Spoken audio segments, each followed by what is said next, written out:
But ತುಂಬ disturb ಆಗಿದ್ದು, ತುಂಬ ಮೆಂಟಲಿ ತುಂಬ ಡಿಸ್ಟರ್ಬ್ ಆಗಿದ್ದು.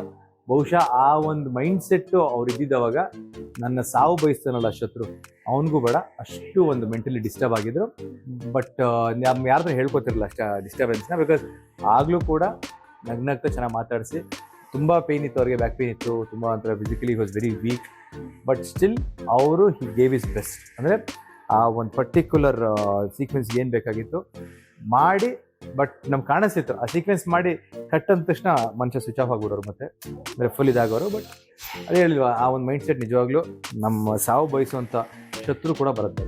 ಅವ್ರು ತುಂಬ ಅಂದರೆ ನನ್ನ ಮೇಲೆ ಇಷ್ಟು ಜನ ಇಷ್ಟು ಬಂಡವಾಳ ಹೂಡಿದ್ದಾರೆ, ಇಷ್ಟು ಹಣ ಮಾರ್ಕೆಟಲ್ಲಿದೆ, ನನ್ನಿಂದ ಇಷ್ಟು ಜನಕ್ಕೆ ಲಾಸ್ ಆಗಿಬಿಡುತ್ತೆ, ನನ್ನಿಂದ ಇಷ್ಟು ಜನಕ್ಕೆ ಕರಿಯರ್ದು ಏಟ್ ಬೀಳುತ್ತೆ ಅನ್ನೋದು ತುಂಬ ಅವರು ಪರ್ಸ್ನಲಾಗಿ ನಾನು ಅವ್ರ ಜೊತೆ ಮಾತಾಡಿದಾಗಲಿ ಅಥವಾ ಅವ್ರ ಜೊತೆ ಒಂದು ಕಳೆದಂಥ ಸಮಯದಲ್ಲಿ ನಂಗೆ ಅರ್ಥ ಆಗಿರೋದ್ರೆ, ಆ ಮನುಷ್ಯ ಅವ್ರಿಗಿಂತ ಬೇರೆಯವ್ರಿಗೋಸ್ಕರ ಬದುಕೋದು ಜಾಸ್ತಿ. ಅಂದರೆ ನನ್ನಿಂದ ಇನ್ನೊಬ್ಬರು ತೊಂದರೆ. ಆಮೇಲೆ ದಿಸ್ ಇಸ್ ಆಲ್ ಟ್ರೂ. ಅಂದರೆ ಏನಾಗುತ್ತೆ, ದರ್ಶನ್ ಸರ್ ಬಗ್ಗೆ ಜಾಸ್ತಿ ಮಾತಾಡೋದು ಏನಾಗುತ್ತೆ, ಮೈಲೇಜ್ ತೊಗೊಂಡು ನಾವು ಮೈಲೇಜ್ ತೊಗೊಂಡಿರ್ತಾರೆ ಹೆಸರಲ್ಲಿ.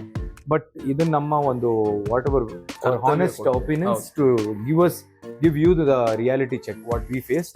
ಸೊ ತುಂಬ ಯೋಚನೆ ಮಾಡಿ ಆ ವ್ಯಕ್ತಿ ಇಲ್ಲ ಕಂಪ್ಲೀಟ್ ಮಾಡಿಕೊಡ್ಬೇಕು, ಯಾರಿಗೂ ತೊಂದರೆ ಆಗಬಾರ್ದು, ನನ್ನಿಂದ ಇನ್ನಷ್ಟು ಇನ್ಯಾರಿಗೂ ಕೆಡಕಾಗಬಾರ್ದು ಅನ್ನೋ ಕಾರಣಕ್ಕೆ ತುಂಬಾ ಈ was like making sure everything was on time.